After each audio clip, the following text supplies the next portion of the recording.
You're not distracted. You're trained to be. And the worst part is, you didn't even notice when it started. It looks harmless, almost normal. You pick up your phone for a second. You tell yourself you'll just check one thing, a message, a notification, something quick. Then suddenly, it's been 20 minutes, and the thing you actually needed to do, still untouched. At first you brush it off. It's not a big deal. Everyone does it. But here's what quietly builds underneath that moment. A pattern. And that pattern slowly rewires how your brain works. Not in a dramatic, obvious way, in a silent one. That's what makes it dangerous, because you don't feel it happening. You just start noticing something else. You can't focus like you used to. You sit down to work, and your mind feels scattered, like it's constantly searching for something else, something easier, faster, more stimulating. You try to push through it. You tell yourself to just concentrate. But it doesn't last. Your attention slips again and again. And then comes that thought. What's wrong with me? Be honest. Does this feel familiar? Because this is where most people get it wrong. They think they have a discipline problem. They think they're lazy. They think they lack motivation. But that's not it. And this is where it changes. What if the problem isn't you? It's the habit you repeat without thinking. The one that feels small, insignificant, but slowly trains your brain to avoid effort. See, your brain is always learning, always adapting. It doesn't care about your goals. It cares about efficiency. And right now, you've accidentally trained it to choose the easiest reward possible. Every time you switch tasks quickly, every time you escape boredom, every time you reach for something stimulating instead of staying with something hard, you reinforce one idea. Effort is optional. And your brain listens. Here's the part nobody tells you. Focus isn't something you have. It's something you build or destroy, moment by moment. You don't lose focus in one big failure. You lose it in hundreds of tiny decisions. Scroll instead of think. Switch instead of stay. Escape instead of engage. And over time, your mind forgets how to go deep. It starts craving constant input, constant novelty. Silence feels uncomfortable. Stillness feels wrong. So you avoid it. But this is where it gets real. Because the habit ruining your focus doesn't feel like a bad habit. It feels like relief. That quick distraction? It feels like a break. That scroll? It feels like relaxation. That switch? It feels productive. But it's not. It's just easier. And your brain is starting to depend on it. Think about it for a second. When was the last time you sat with one task, no interruptions, no checking your phone, no jumping to something else, and just stayed there, fully present, not rushing, not escaping, just focused? It's harder than it should be, right? That's not random. That's training. And once you see it, you can't unsee it. But here's where most people resist. They hear this and they think, okay, I'll just try harder. They try to force focus. They push themselves. And for a day, maybe two, it works. Then they slip, and suddenly, they're back in the same loop.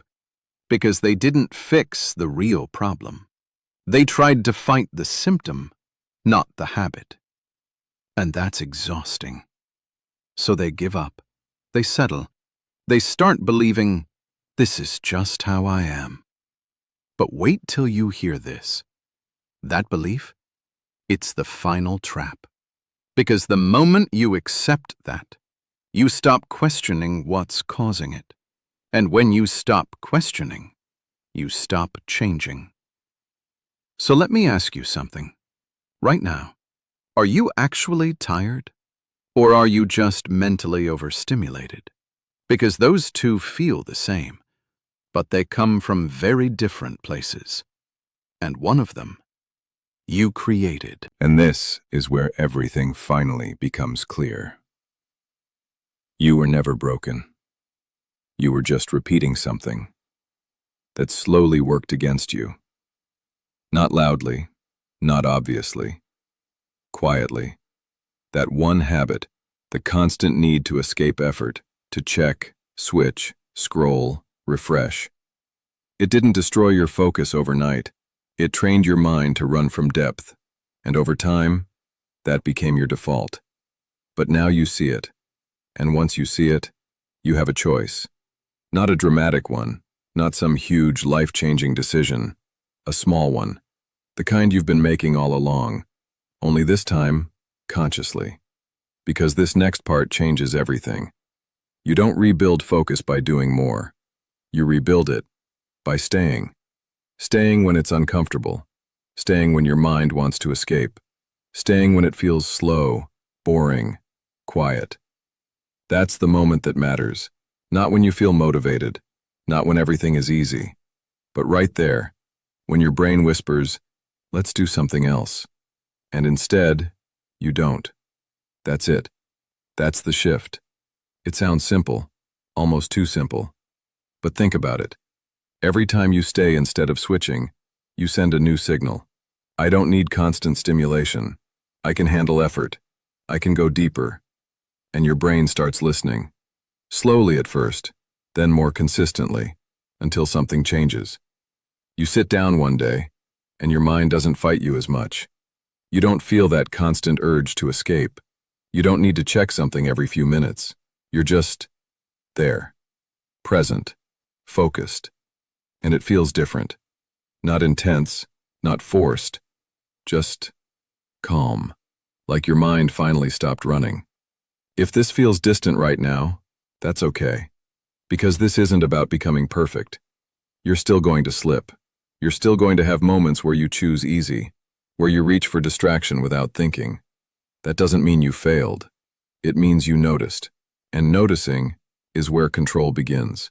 Let me say something most people avoid. You don't need more discipline. You need fewer escapes. That's the truth. Because discipline feels heavy, like something you have to force. But removing escapes, that's clarity. That's awareness. That's choosing what actually matters over what feels good for a moment. And yeah, it's uncomfortable, at first. But here's what nobody tells you. That discomfort, it's not a sign you're doing something wrong. It's a sign you're breaking the pattern. The same pattern that kept you stuck. The same pattern that made everything feel harder than it should. So the next time you feel that pull, that urge to switch, to scroll, to escape, pause, just for a second. Don't react immediately. Notice it, feel it, and then ask yourself, do I actually want this, or am I just avoiding something? Don't rush the answer. Sit with it. Because in that moment, you're not just choosing what to do next. You're choosing who you become. The version of you that stays, or the version that escapes. There's no judgment here, just awareness. And awareness changes everything. Because once you start seeing these moments, they stop controlling you. You stop acting automatically. You stop drifting. And slowly, you start leading your own mind again. Imagine that for a second. Not constantly fighting yourself. Not feeling scattered all the time. Not needing endless stimulation just to feel okay. Just clarity. Just control. Just peace. It's not some distant version of you. It's built in moments like this. Small ones. Quiet ones. The ones nobody sees. Where you decide to stay instead of leave. And that's how it happens. Not in one big transformation, but in hundreds of tiny choices, made differently. So here's the real question. What are you going to do the next time your focus slips? Because it will. That's not the problem. The problem is what you do after.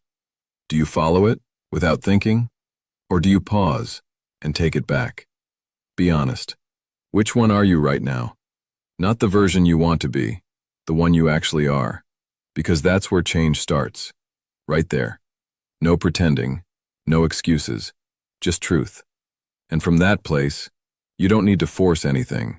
You just need to choose differently, one moment at a time. And eventually, those moments become your identity. The kind of person who doesn't run, who doesn't escape, who stays, who finishes, who focuses. And once that becomes who you are, everything else follows. Not instantly, but inevitably. So if this felt real to you, don't ignore it. Not this time.